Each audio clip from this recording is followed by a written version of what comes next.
Hi everyone, today's video is about relationship advice before you get into a relationship. These are in no particular order. The first one I want to mention is God's timing. God's timing is perfect. God's not in a rush, so neither should you be. You don't need to look for anyone. You don't need to try and make things happen and find your future spouse. If you're a believer, you need to be able to trust God with all aspects in your life, and this includes relationships. There's a verse in Isaiah 60 verse 22. At the right time, I, the Lord, will make it happen. That's so reassuring to know that God will make these things happen in our lives at the right time. Another scripture is Ecclesiastes 3 verse 11. It says, He has made everything beautiful at its time. Another verse is Psalm 27:14, and it says, Wait patiently for the Lord, be brave and courageous. Yes, wait patiently for the Lord.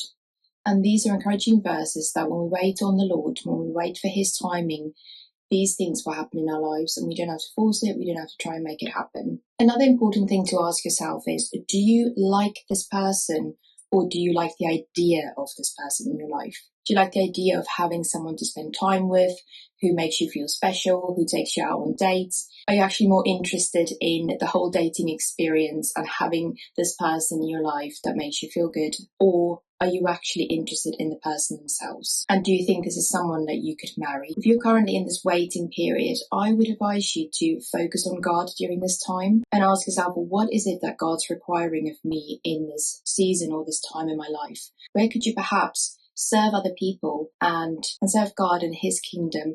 Where could you perhaps help out at your local church or reach out to a friend or anyone who might be in need? And focus on those things and use your time well.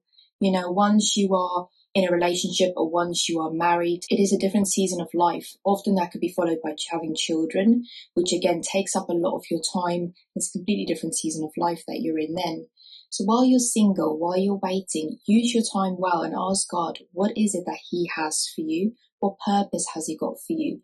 Instead of wasting time. It's also a good time to allow God to change things in you, to change you as a person, to work in your heart, to shape you and to mold you. You know, if you are a number 2 in character, then perhaps this could be a period of time for God to work in you and change you so you can become a number 8 in character. Or maybe you're at a time when God is still working in you and changing you. So let God change you, let God work on you, work on your own character, work on becoming that person that you would be interested in. And hopefully your future spouse is doing the same on his side, becoming that person who would then be ready for a relationship, who would then be ready for marriage one day when God puts the two of you together. If I met my current husband, you know, even just a few years before we met, we probably wouldn't have even looked at each other twice. Both of us separately had to change and God had to do work in us. This next question is a very good dating filter, and it is, can I see myself marrying this person?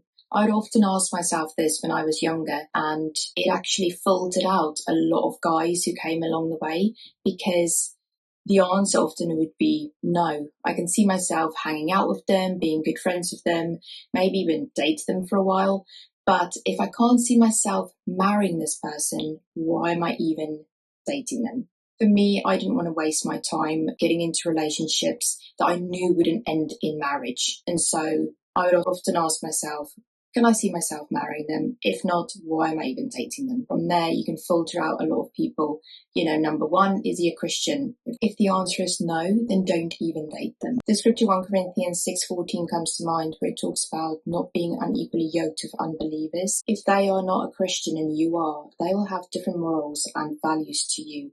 The way they will raise their children one day will be different to yours, the way they will make decisions and so forth. Also, I think it's important to say, don't fall for the argument that through dating them, you would be able to convert them. Don't fall for that argument. I would never advise anyone to go into marriage with an unbeliever if you are a Christian, especially if in the back of your mind you think, oh, they will become a Christian and you're holding on to that. This is a very unwise decision to make.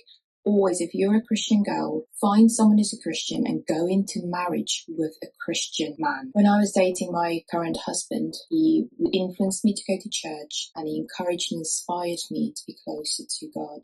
And so if the person you're with is not a Christian, that will not be important to them and you would have a much harder time. Also, just to finish off the video, is this whole dating culture of just getting into relationships and dating someone for a few weeks or a few months and then moving on to the next person.